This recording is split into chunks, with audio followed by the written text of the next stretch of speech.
Bueno, pues como todos ustedes saben, yo soy la doctora Janet Martínez Tobilla, soy médico pediatra con la especialidad en cuidados intensivos pediátricos. Estudié en la Facultad de Medicina de la Benemérita Universidad Autónoma de Puebla y posteriormente realicé la especialidad de pediatría en el Hospital Universitario de Puebla.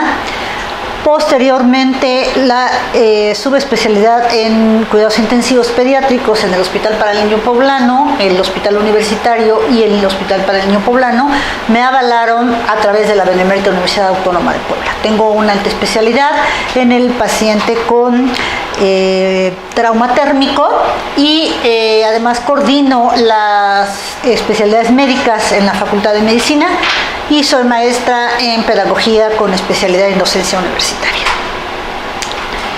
En este módulo vamos a tratar de dividirlo de dos maneras. Las primeras tres pláticas vamos a hablar sobre lo concerniente a urgencias y posteriormente ya algunos casos específicos. Si ustedes ven su programa, cambié politrauma por el abordaje del paciente pediátrico en urgencias. Esto es muy importante, ya que como médicos de primer contacto es mucho más frecuente que van a ver un paciente con alguna situación urgente a un paciente politraumatizado.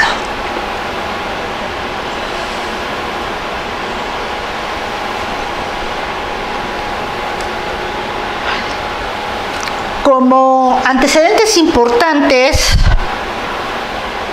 queremos marcar lo siguiente del paciente en urgencias.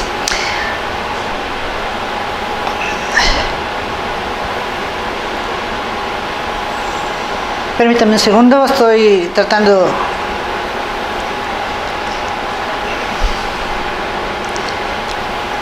de unas llamadas.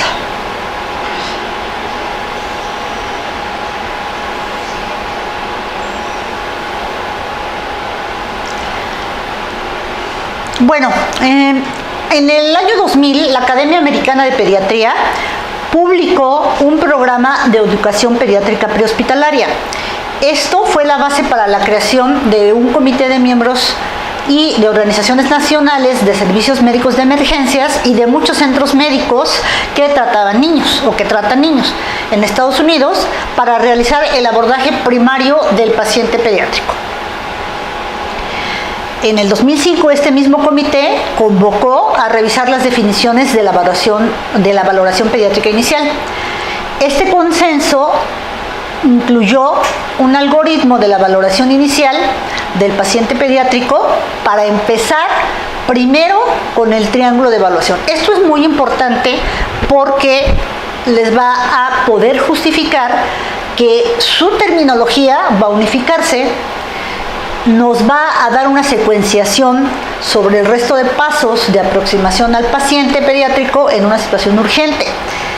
Además, esta secuencia debe ser organizada, sistematizada y aplicada a cualquier ámbito de actuación por cualquier profesional que maneje niños, no necesariamente que sea especialista, es decir, cualquier médico de primer contacto que vea pacientes pediátricos está obligado a hacer una valoración en urgencias como la que vamos a desarrollar durante la charla. Esta evaluación vamos a iniciarle a través del triángulo de evaluación pediátrico. Lo primero, no se les olvide, valorar siempre la seguridad de la escena para ustedes, para nosotros y para los pacientes, adoptando todas las medidas de seguridad. Digo, ustedes saben cómo estamos ahorita en esta contingencia COVID y en esta emergencia sanitaria, pero no solamente debemos abordar toda la escena de manera segura en este tipo de contingencias, sino siempre que valoremos a algún paciente. Posteriormente, continuamos con el ABCDE y la evaluación secundaria y terciaria. Entonces, ¿cuáles son los objetivos de la evaluación de un paciente pediátrico en urgencias? Primero, conocer los conceptos de la evaluación del niño grave, saber actuar en las situaciones en las que tengamos un niño críticamente enfermo, conocer las actuaciones iniciales específicas de las emergencias vitales más comunes y saber aplicar las técnicas y procedimientos de emergencia en pediatría. Esto nos va a llevar a poder utilizar una secuencia ordenada para la valoración de una urgencia y dar prioridad al manejo de las lesiones que encontremos. Además, nos va a permitir una reanimación organizada, a no pasar por alto alteraciones fisiológicas o lesiones importantes en un paciente.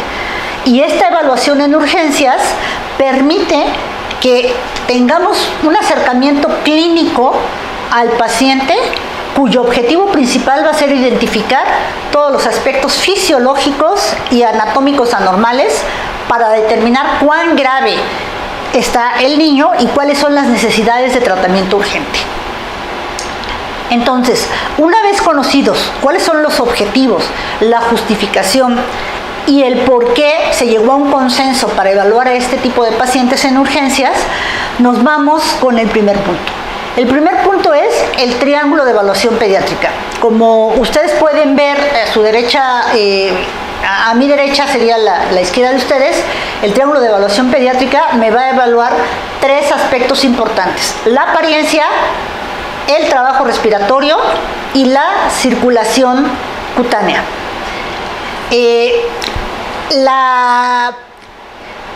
La aplicación del triángulo de evaluación pediátrica es la impresión general, lo primero que yo voy a hacer cuando llega un paciente a mi consultorio o al servicio de urgencias o al lugar donde ustedes estén valorando. Posteriormente sigue la evaluación primaria, que es la secuencia ABCDE, que en el niño cambia algo a diferencia del adulto y lo vamos a ir viendo durante la charla. En tercer punto, la valoración secundaria, que es una valoración adicional en donde hacemos una historia clínica y una exploración enfocada a las lesiones que yo encontré previamente, tanto en la impresión general como en la valoración primaria. Después hacemos una valoración terciaria, que ya es la diagnóstica, y una revaloración. El triángulo de evaluación pediátrica tiene un objetivo: realizar una evaluación rápida utilizando solamente las pistas visuales y auditivas que les dé a ustedes cuando un paciente ingresa a un servicio de urgencias. No requiere utilizar absolutamente ningún tipo de equipo, es solamente viendo. Se debe realizar aproximadamente en 30 segundos o 60 segundos y ningún equipo va a ser requerido para realizarla. Esto va a permitir que a todo el personal en contacto con este tipo de pacientes, que en pocos segundos podamos establecer qué condición tiene el niño, determinar qué tan urgente es realizar intervenciones, reconocer la fisiopatología en un 90% de los casos y realizar un manejo adecuado. Ojo, importante, no es una herramienta de diagnóstico. Entonces, nuestro principal objetivo con la valoración inicial es que determinemos nosotros las anormalidades anatómicas y fisiológicas con la finalidad de poder valorar la gravedad del paciente y determinar con prontitud qué tanto requiere de un tratamiento inicial. Segundo, una vez que yo ya realicé esto, se dirige a restaurar la homeostasis corporal y fisiológica para prevenir la evolución del paciente, ya sea a una insuficiencia respiratoria, a un estado de choque, a una insuficiencia cardiopulmonar. Y ojo, no es el momento de hacer un diagnóstico específico aquí todavía. Vámonos entonces con el famoso TEP. Como ustedes ven, el triángulo de evaluación pediátrica en sus tres lados me va a valorar primero la apariencia, es decir, el tono, la actividad, la consolabilidad del niño, la mirada y el llanto. La respiración, si hay ruidos respiratorios anormales, si hay posición anormal, hay presencia de retracciones, aleteo nasal o cabeceo. Y la circulación, ¿qué color tiene la piel? Si está pálida, si está moteada o si está cianótica. Esto es muy importante. Cuando yo tengo tres lados del triángulo alterados, es un paciente nivel 1. ¿Qué quiere decir? Requiere atención urgente. Puede ser que no sepa yo por qué llegó, pero sé que necesita ser atendido de inmediato. Cuando tengo una alteración de los dos lados del triángulo, es un paciente con un nivel 2, que significa que puede esperar aproximadamente 15 minutos para atenderlo. Solamente cuando está alterado un lado del triángulo es un paciente nivel 3, lo cual quiere decir que su atención podrá demorar más o menos entre 15 y 30 minutos. Y cuando ningún lado está alterado, pues es un paciente normal. Esto es importante también cuando tenemos las salas de urgencias llenas y tenemos que priorizar la atención de los pacientes.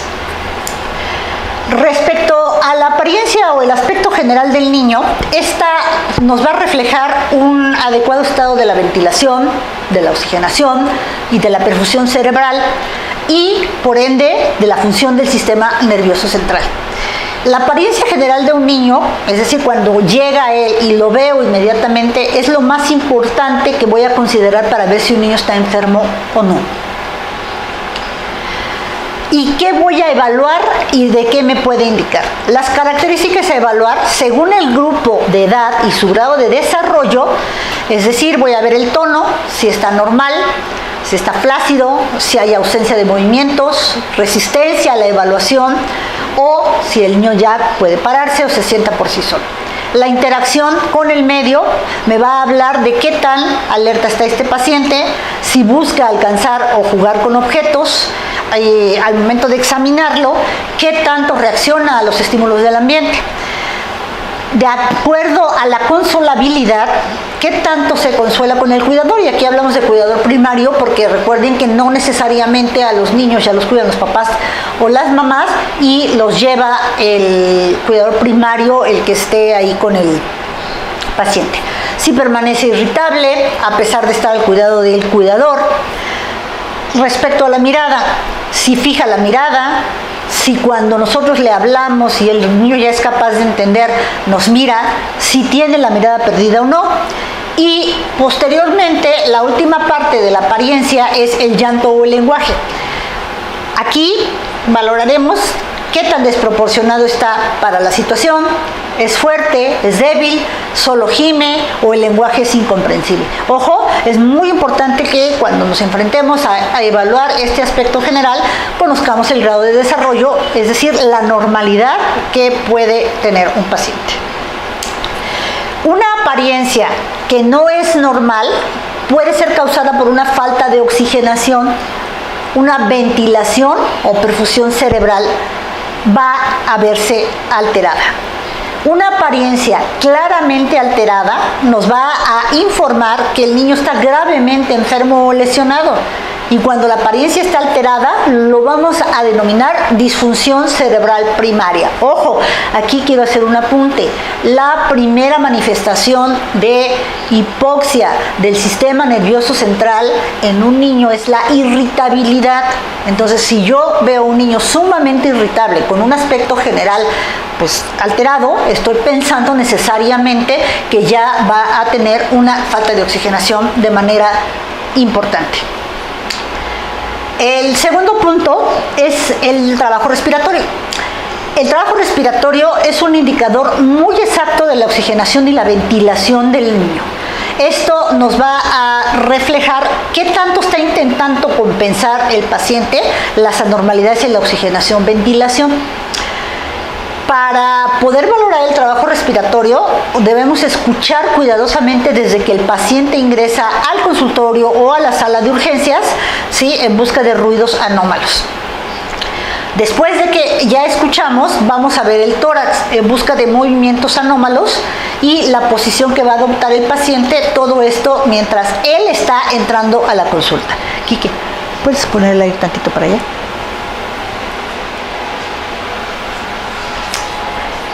¿Qué características voy a evaluar en el trabajo respiratorio? Bueno, los sonidos. Si la respiración es normal, si es una respiración ruidosa, si hay estridor, si hay quejido o si hay sibilancias. La posición del paciente. Si el paciente tiene una posición libremente escogida de acuerdo al grado de desarrollo y a su edad, si está de una posición en trípode, la posición en trípode les debe hacer pensar necesariamente que es una falta de oxigenación importante. Posición de olfateo o rechazo a la posición supina. Y tenemos también que buscar datos de dificultad respiratoria, tiraje intercostal, retracciones supraesternales, retracciones externales o supraclaviculares, si hay aleteo nasal o si hay disociación tóraco-abdominal. Es importante recordar que todos los lactantes menores de 2 años, aproximadamente entre los 6 y 12 meses, son respiradores netamente abdominales. Entonces a veces la disociación tóraco-abdominal es un poco difícil de que podamos nosotros identificarla como un signo de dificultad respiratoria en un lactante, y se tendrá que cambiar por algunos otros datos que mencionaremos un poco más adelante. Algunas características que nosotros debemos buscar en el trabajo respiratorio de un niño son si hay ronquido, si hay estridor, si hay lenguaje apagado o si hay sibilancias. Recuerden, por ejemplo, los niños asmáticos, cuando llegan con sibilancias audibles a distancia, pues nos está hablando de que tiene un problema muy importante a nivel del parénquima pulmonar. La posición, si la posición es de olfateo, posición de trípode, si rechaza acostarse, las retracciones, sobre todo ver la intensidad de la localización de estas retracciones, el uso de la musculatura accesoria nos va a reflejar la gravedad de la hipoxia, y estas pueden ser supraclaviculares, intercostales, subesternales.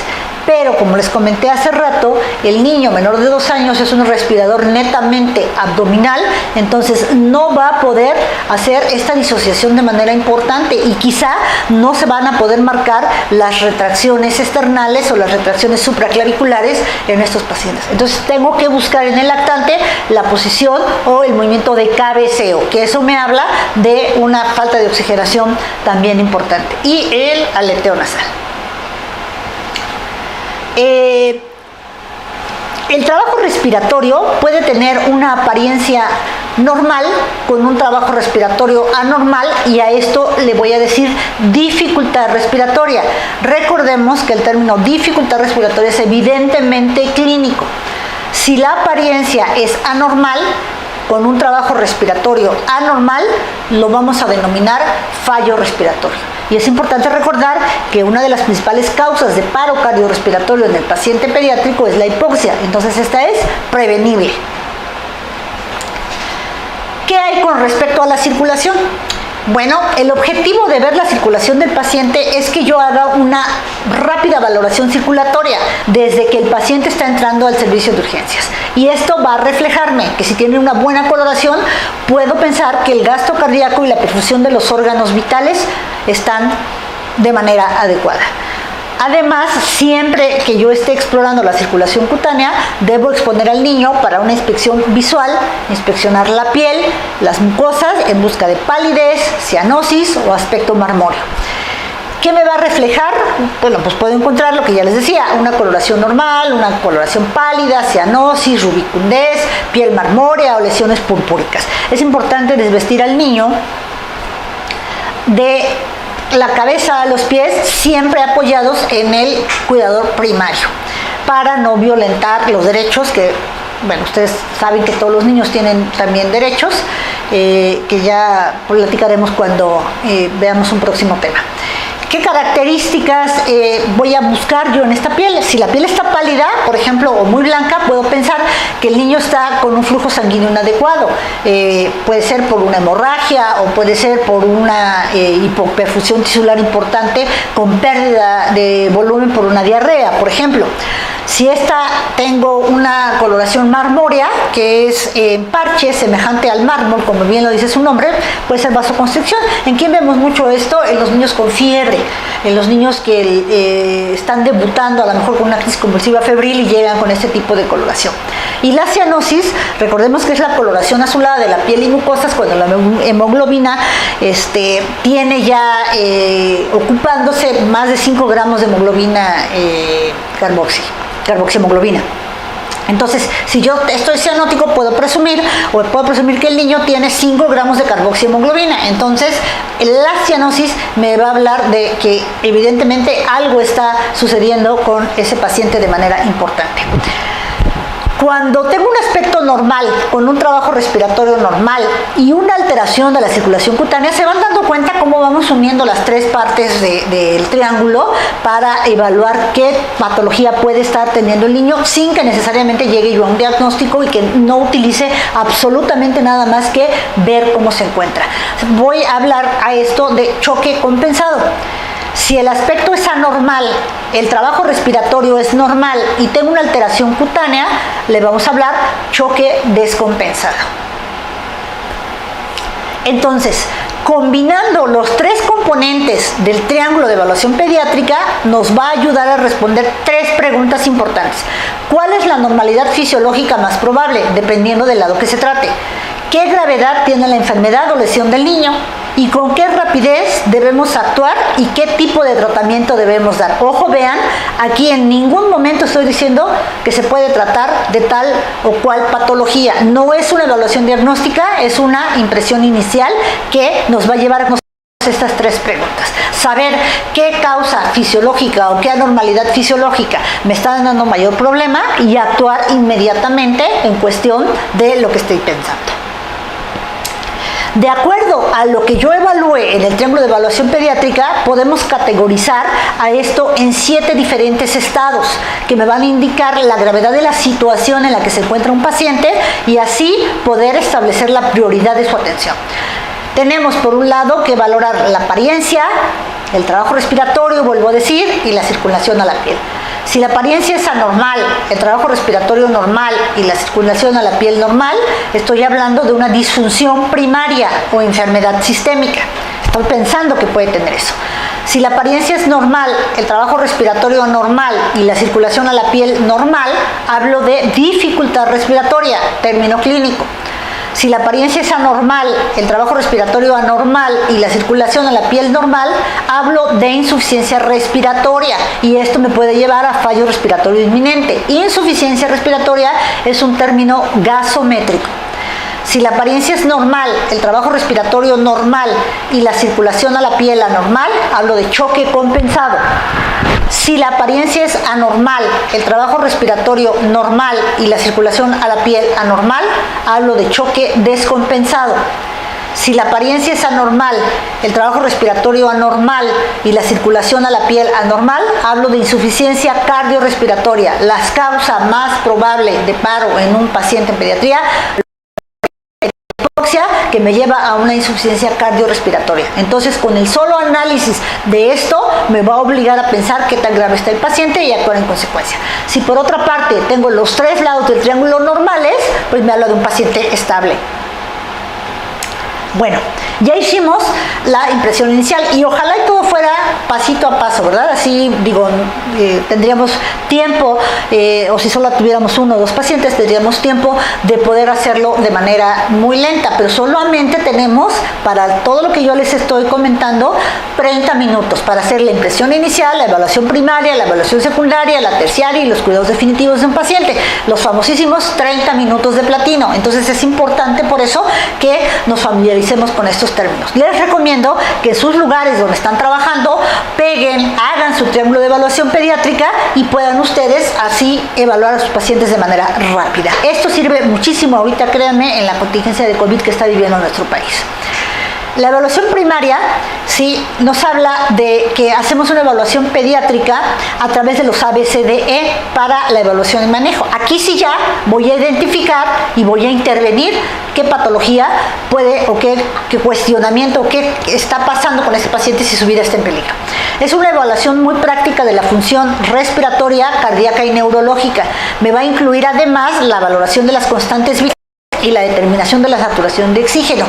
Hace algunos años se hablaba de que tenía que ser la hora dorada, era 30 minutos para el triángulo de evaluación pediátrica, la evaluación primaria y la secundaria, y después para detectar las lesiones que ponían en peligro la vida de un paciente y resolverlas. Actualmente ya no, actualmente en los 30 minutos de platino nos habla efectivamente de que en 30 minutos yo tengo que hacer todos estos 5 pasos que les comenté. Entonces, en la evaluación primaria tengo que hacer el famoso círculo de que evalúo, ya sea de manera primaria, secundaria, hago pruebas diagnósticas, identifico la causa que me está condicionando que el paciente se encuentre en un estado de gravedad e intervengo. Y vean, nunca se termina de cerrar esto, ¿verdad? Porque tengo que estar evaluando constantemente. A lo mejor me llega un paciente que lo atropellaron, que trae un neumotórax a tensión y que yo no lo identifiqué en la evaluación primaria y entonces no intervine, tengo que regresarme a volver a evaluar, ya identifico y ya intervengo. Nunca puedo pasar de evaluar a intervenir. Primero tengo que evaluar, luego tengo que identificar y luego tengo que intervenir. Y así hacemos la evaluación primaria. Estoy viendo que ya hay preguntas. Posterior a cada clase cuando terminemos, vamos a contestar las preguntas. La A es mantener la vía aérea con protección de la columna cervical. B, respiración y ventilación. C, circulación, condición cardíaca y control de hemorragias. D, discapacidad, déficit neurológico y deformidades severas. Y E, exposición, eutermia e euglicemia. Vámonos a la A, vía aérea. La vía aérea siempre debe estar vía aérea permeable y mantenible. Esta parte nos va a evaluar la permeabilidad de la vía aérea superior, principalmente. Es fundamental que controlemos el cuello, que hagamos control cervical. ¿Por qué? Porque todo niño que tenga una lesión arriba de los hombros y sobre todo si estuvo o no en un accidente automovilístico, pero desafortunadamente pues los niños también lo sufren, en un accidente que conlleve una lesión que está por arriba de los hombros, tiene una lesión cervical hasta no demostrar lo contrario. Del 8 al 10% de pacientes pediátricos tienen anormalidades cervicales sin alteraciones radiológicas. Entonces, ¿qué me debe incluir la A? La existencia de algún ruido respiratorio audible a distancia, el movimiento del aire y del tórax. Si tengo una obstrucción completa de la vía aérea, tengo que hacer medidas de desobstrucción de la vía aérea superior, ya sea si el paciente está inconsciente, colocar una cánula de Guedel o la famosísima cánula orofaringea, si hay secreciones, aspirarlas porque me está dando probablemente una secreción parcial, o cambiar la postura por posición de olfateo, a veces simple y sencillamente con la colocación adecuada de la cabeza del paciente es que llega a respirar de manera adecuada. O bien, si no responde o está inconsciente, entonces ya tendré que valorar la intubación endotraqueal. Ojo, si no está en sus manos hacer una intubación endotraqueal, ustedes pueden fácilmente con una cánula laringea apoyarse para ayudar al paciente a mejorar su ventilación. Posterior a la evaluación de esta vía aérea, si no hay ningún problema amenazante para la vida, se pasa a la valoración de la respiración. Si yo tengo algo que me amenace la vida en la anterior, primero lo resuelvo. Entonces, ¿qué debo evaluar? Si hay taquipnea. Esta taquipnea suele ser el primer signo de dificultad respiratoria, sobre todo en los lactantes. Acuérdense que también puede ser una respuesta fisiológica normal al esfuerzo, a la fiebre o a la irritabilidad. Debo evaluar si hay bradipnea. Frecuentemente la bradipnea sabemos que es una respiración lenta e irregular y las causas más frecuentes de bradipnea son la fatiga de la musculatura respiratoria, lesión del sistema nervioso central, hipotermia, presencia de algunos tóxicos o medicación que afecte el estímulo respiratorio. Y la presencia de apnea, que es el cese de la respiración por más de 20 segundos, por 20 segundos o menos, con presencia de bradicardia, cianosis o palidez. La definición ha cambiado. Hasta antes del 2010 la definición era el cese de la respiración de 20 segundos o más de 20 segundos. En la actualidad es cese de la respiración por 20 segundos o menos, siempre y cuando se acompañe de palidez, cianosis o bradicardia. ¿Cuáles signos de trabajo respiratorio aumentado puedo buscar? Aleteo nasal es mucho más frecuente en lactantes y en niños pequeños que en niños mayores. Y esto ya me habla de sed de aire, es decir, ya requiere el paciente de un apoyo de oxígeno inminente. Las retracciones o el tiraje intercostal es cuando el niño utiliza los músculos accesorios y pueden estar supraclaviculares, supraesternales, ¿sí? Y en función de la localización puedo valorar normalmente la gravedad de la dificultad respiratoria. Recuerden, ¿sí?, lo que les comenté hace rato respecto a la disociación tóraco-abdominal. La disociación tóraco-abdominal consiste en la retracción del tórax y la expansión del abdomen en la inspiración y la expiración.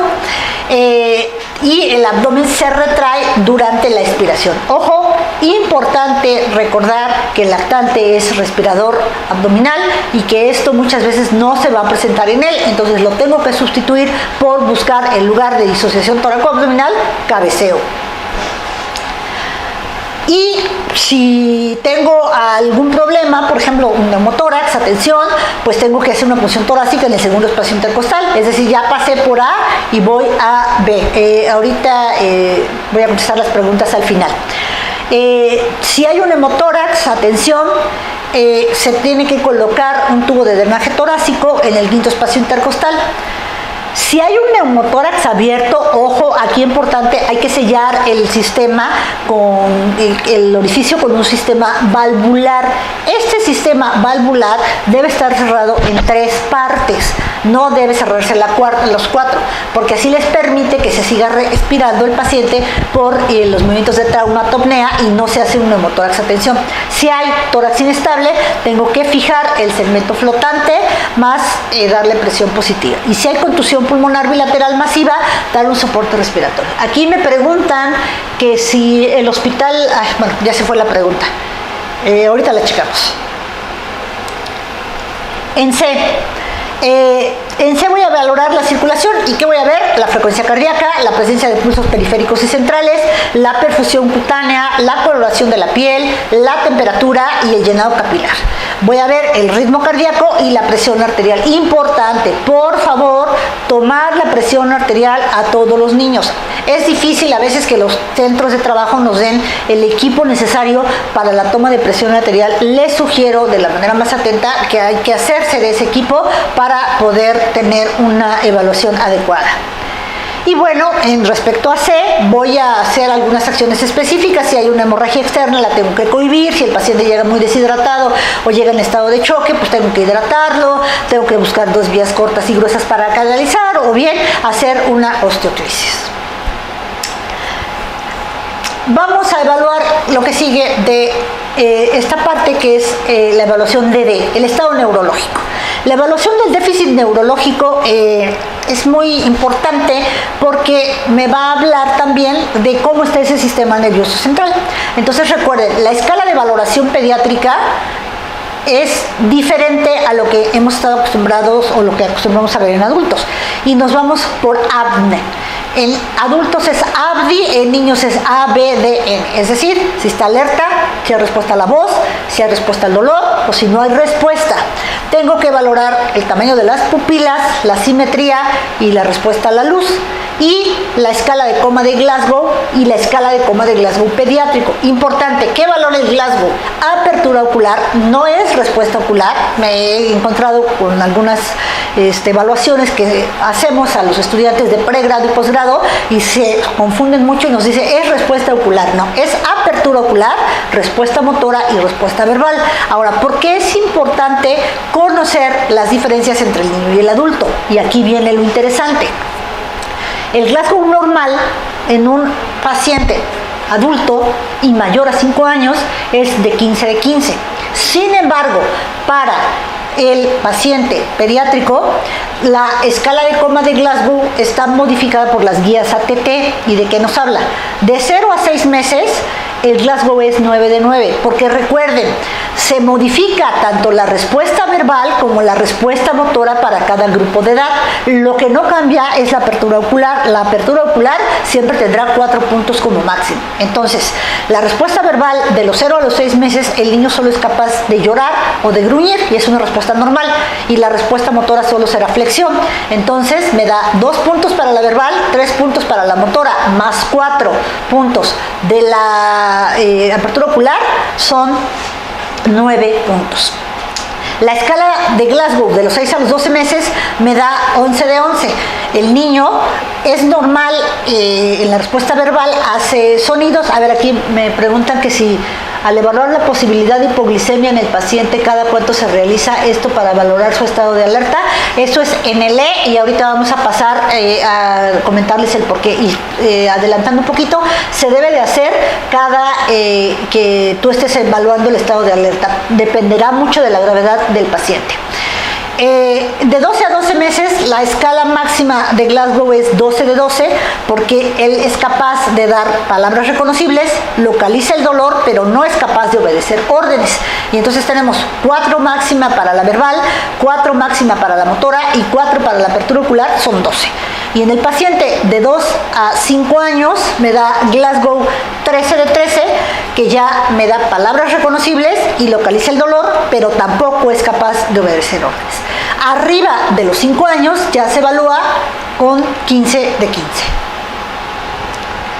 A nivel neurológico, ¿qué puedo yo encontrar? Bueno, tengo que hacer algunas acciones específicas dependiendo. Ojo, es importante el hecho de que tengan ustedes claro cómo se evalúa esta escala de Glasgow, porque aquí cambia mucho o dista mucho de lo que habla el adulto. El adulto es cuando hay un cambio de 3 puntos, se considera que ya se está deteriorando. Aquí el niño es con un punto que disminuya de la basal para su edad, puedo estar pensando que ya tiene alguna alteración neurológica, y entonces tendré que tomar acciones específicas, como asegurar la vía aérea si es que está inconsciente, o poner una cánula de Guedel, si no sé intubar, poner bolsa, válvula, mascarilla, siempre y cuando la vía aérea esté desobstruida, por supuesto, y colocar adecuado un collarín, colocar y cuidar el cuello del paciente para evitar lesiones cervicales. Utilizar medidas de protección cerebral en caso de que el paciente tenga un traumatismo craneoencefálico. En la E, tengo que examinar al paciente. Debo revisar al paciente de la cabeza a los pies. Esto con la finalidad de identificar si presenta algún traumatismo o una hemorragia no visualizada durante el examen anterior, y quemaduras o lesión de piel. ¿Qué tengo que hacer? Desvestir al paciente de forma completa, siempre, independientemente de la gravedad del cuadro, siempre en presencia del cuidador primario. Tengo que tomar la temperatura para controlar la hipotermia. Es importante recordarles que el niño tiene una superficie corporal muy extensa en un cuerpo muy pequeño, entonces es capaz de perder temperatura muchísimo más rápido que un adulto. Y tengo que controlar la glicemia. Respecto a lo que me comentaba en la pregunta anterior de una paciente del público, en donde me decía, ¿qué tanto tengo yo que controlar la glicemia cuando el estado de alerta esté alterado? Tengo que tomar una glicemia, y evidentemente si está bajo o está alterado el estado de alerta, tengo que corregir esta glicemia, sobre todo en el paciente menor a 5 años que fisiológicamente no tiene una capacidad de respuesta como la del adulto para formar glucosa. Las reservas y las vías del glucógeno, de la gluconeogénesis y de la glucogenólisis están sumamente disminuidas en el paciente menor a 5 años. Al principio puede ser que presente una respuesta metabólica al estrés o al trauma como un adulto, pero posteriormente los niveles de glucosa van a disminuir. Entonces, ¿cada cuánto tendré que controlar estos niveles de glucosa? Dependiendo del estado clínico del paciente. En la evaluación secundaria puede haber 2 maneras de hacerlo: el famoso sample o el famoso ampliar. En el sample es con los primeros componentes de esta evaluación, yo pude identificar, o nosotros podemos identificar, situaciones clínicas que van a poner en peligro la vida, y vamos a actuar en consecuencia con las acciones y los procedimientos necesarios y dirigidos para corregir estos problemas potencialmente mortales. Entonces, el sample nos habla los síntomas que llevaron al niño a una situación de urgencia, si es alérgico a algún medicamento, alimento, etc. ¿Qué medicamentos previos tomaba? El pasado médico, qué patologías tenía, a qué hora fue la última comida y los eventos previos a la emergencia. Es decir, estaba a lo mejor jugando en la azotea, se resbaló con un perro, que me ha tocado ver casos así, o con jabón, o se fue a la tina, etc. Todo esto lo tengo que ver. Y hay otra mnemotecnia que se llama ampliar. Es exactamente lo mismo, nada más que me agrega en la T, tétanos y vacunas de la infancia. Me preguntan ahorita que en lugar de la escala de Glasgow se puede ocupar la escala de Foucault para pacientes pediátricos. Sí, se puede ocupar también, nada más que tienes que hacerla igual por cada grupo de edad. Entonces, el ampliar tenemos si hay alergias, si el paciente consume drogas. Recuerden que tenemos pacientes que son consumidores de drogas desafortunadamente desde adolescentes, qué antecedentes ambientales tienen, qué medicación le ha tenido, incluyendo la automedicación herbal, las patologías, los últimos alimentos, los eventos y ambientes relacionados con la lesión y, algo importante para nosotros en pediatría, los tétanos y vacunas de la infancia. Pues con esto, como ustedes vieron, que es la evaluación de un paciente en urgencias, era importante que yo entrara con esta plática, porque las siguientes que vamos a ver, vamos a hablar muchísimo del triángulo de evaluación pediátrica.